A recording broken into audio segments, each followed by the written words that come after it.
நீங்க என்ன கூப்பிட்டீங்களா? உங்ககிட்ட கொஞ்சம் பேசணும். ப்ளீஸ் உள்ள வாங்க.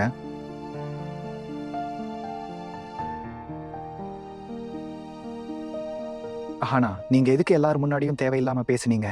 அண்ணி இப்ப அங்க நின்னாங்க தானே, அவங்க எதுவும் சொல்லலையே. அப்புறம் பூஜையோட பொறுப்பை நீங்க ஏன் ஏத்துக்கிட்டீங்க?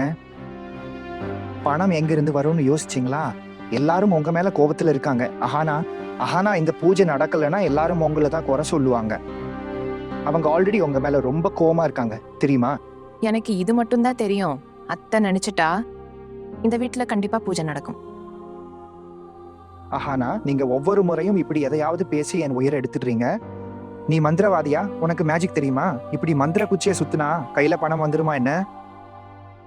இல்ல, எனக்கு எந்த மேஜிக்கும் தெரியாது. நான் என் மனசு சொல்றத மட்டும் தான் கேக்குறேன். அப்புறம் பூஜை நடத்த எந்த தடங்களும் வராதுன்னு என் மனசு சொல்லுது. ஸ்ரீ கிருஷ்ணர் அத்தைய வச்சே பூஜையை நடத்த வைப்பாரு பாருங்க. நீங்க ஒவ்வொரு விஷயத்திலயும் இப்படி பண்றது அவசியமா?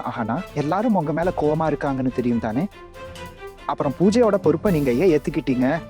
இன்னைக்கு அம்மாவோட மனநிலை நல்லா இருந்துச்சு, அதான் அவங்க பேச்சையெல்லாம் அவங்க கேட்டாங்க. நாளைக்கு அவங்க மனநிலை மாறிடுச்சுன்னா அத்தை சித்தி கூட சேர்ந்து அவங்க உயிரை எடுத்துடுவாங்க. உங்களுக்கு இது புரியவே மாட்டேங்குது. அம்மாவை உங்களை விட எனக்கு நல்லா தெரியும். உங்க அம்மாவை பத்தி கொஞ்சம் மரியாதையா பேசுங்க. ஏன் இப்படி உங்க அம்மாவை பத்தி பேசுறீங்க? இது உங்களுக்கு அழகில்ல.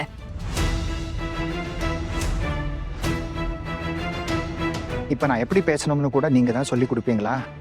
நீங்க என்கிட்ட சண்டை போடவா என்ன இங்க கூப்பிட்டீங்க? நான் உங்ககிட்ட சண்டை போட உங்களை கூப்பிடல, உங்களை திட்டத்தான் கூப்பிட்டேன். நான் உங்ககிட்ட கெஞ்சி கேட்கறேன், ப்ளீஸ் இப்படி பேசுறதை நிறுத்துங்க. நீங்க அச்சு அசலா உங்க போல்ட்டு அண்ணா மாதிரியே பேசுறீங்க. அப்புறம் என்கிட்ட இப்படி யாராவது பேசினா எனக்கு கொஞ்சம் கூட பிடிக்காது. ஒண்ணு நீங்க என்ன போல்ட்டு அண்ணா கூட கம்பேர் பண்றீங்க, இல்லனா நீங்க நினைக்கிற மாதிரி நான் பேசணுமா? நீங்க என்கிட்ட பேசணும்னா முதல்ல நீங்க மரியாதையா தான் பேசணும். நான் வேற எதையும் விரும்பல, கொஞ்சம் மரியாதை மட்டும்தான். ப்ளீஸ் நீங்க முட்டாள் மாதிரி பேசுறதை நிறுத்துங்க. வீணா பூஜையோட பொறுப்பை எடுத்துக்கிட்டீங்க. நாளைக்குள்ள பணத்தை எங்க இருந்து ரெடி பண்றது? ஒண்ணுமே புரியல. தெரியாது. வெரி குட், தெரியாது.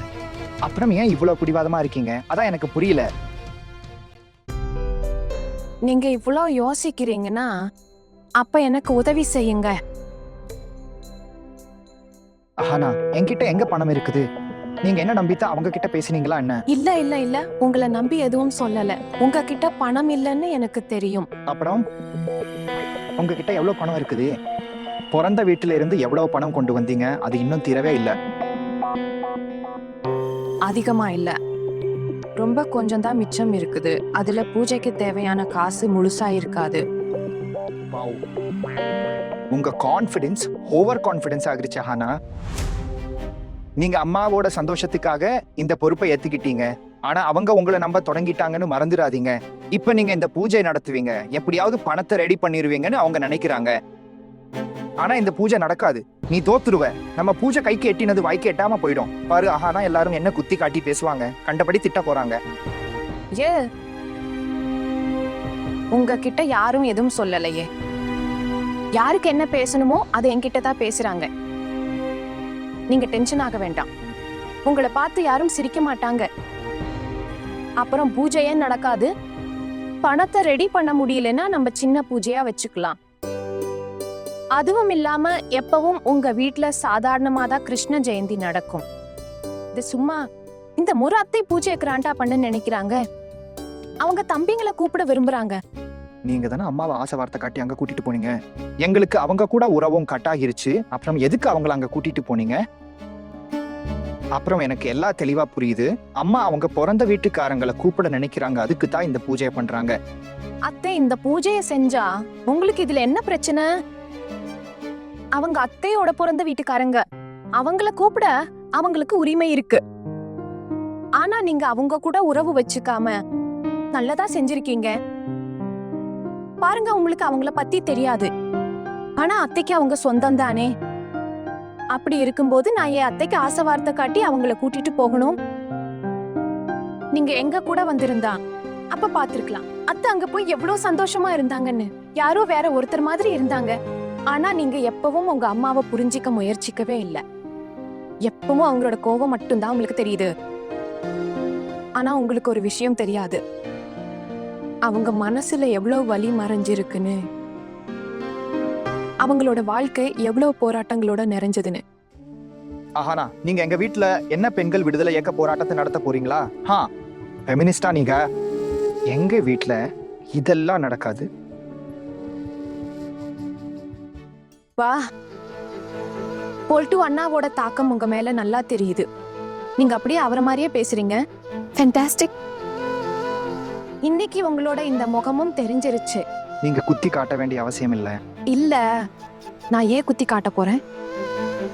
சும்மா அவங்களை எப்படி பார்த்தேனோ அதான் சொல்றேன். சரி, இனி ரொம்ப நேரம் நிக்க முடியாது. உங்க அனுமதி இல்ல. வரேன்.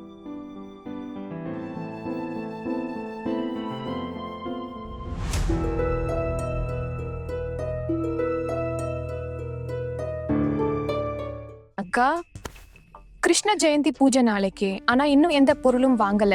அட, உன் மாமா கிட்ட நான் சொல்லிட்டேன். அவர் என்னென்ன பொருள் வாங்கணுமோ அந்த லிஸ்ட கொடுக்க சொல்லியிருக்கிறாரு. அத்தை பணத்தை கொடுத்துட்டாங்க. அந்த பணத்துல பூஜைக்கான பொருளை மட்டும்தான் வாங்க முடியும். உனக்கு தெரியுமா, அத்தை அவங்க பிறந்த வீட்டை ஏற்கனவே கூப்பிட்டுட்டாங்க. நம்ம பிறந்த வீட்டையும் கூப்பிட சொல்லியிருக்காங்க. எனக்கு புரியவே இல்லை, இவ்வளவு பேருக்கும் நாம எப்படி ஏற்பாடு செய்யறது? ஒரு வேலை செய்யலாம், நம்ம பிறந்த வீட்டுக்காரங்களை விட்டுருவோம். இல்ல இல்ல இல்ல இல்ல இல்ல, இவ்வளவு ஏற்பாடு செய்ய முடியாது. சரி, ஒரு வேலை செய்யலாம், அவங்கள கூப்பிட வேண்டாம். சரி, ஒண்ணு சொல்லு ஆனா, நீ ஏன் அக்கா முன்னாடி இவ்வளவு பந்தாவா இதையெல்லாம் பேசணும்? நீ ஏன் சொல்லு, நீ இதை எப்படி செய்வ? என்ன செய்வ? தெரியாதுக்கா. ஆனா எனக்கு நிறைய நம்பிக்கை இருக்கு. அத்தை எப்படி விரும்பினாங்களோ பூஜை அப்படியே நடக்கும். அதெல்லாம் சரிதா. இந்த பக்கம் பாத்தீங்களா, மாமியாரும் சின்ன அத்தையும் எப்படி வீடு முழுக்க அலைஞ்சிட்டு இருக்காங்கன்னு. 2 பேருக்கும் நல்ல ஜோடி பொருத்தம். ஆங்கா, எனக்கு என்ன தோணுதுன்னா, இவங்க 2 பேரும் சேர்ந்து பெரிய தாயை எப்படி அசிங்கப்படுத்துறதுன்னு தான் பிளான் பண்ணிட்டு இருப்பாங்க போல. இல்லக்கா, உண்மையாவே அத்தையை அசிங்கப்படுத்துறது இல்ல. என்ன அசிங்கப்படுத்துறது தா? நான் பூஜைக்கு அத்தைக்கு சப்போர்ட் பண்ணேன்ல, அதான். இப்ப எல்லார் முன்னாடியும் நான் எதுக்குமே லாயக் இல்லைன்னு அவங்க நிரூபிப்பாங்க. பெரிய பெரிய வார்த்தைகள் பேச மட்டுமே தெரியும்னு. அவங்களுக்கு என்ன பத்தி தெரியாது. நான் பொறுமையா போறவ கிடையாது. அப்படியா? அப்புறம் நீ எப்படி ஏற்பாடு செய்வ? அவரும் இதுதான் கேட்டாரு. நீ அத்தைக்கு வாக்கு கொடுத்துட்ட. ஆனா இவ்ளோ பெரிய ஏற்பாட்டை எப்படி செய்வ?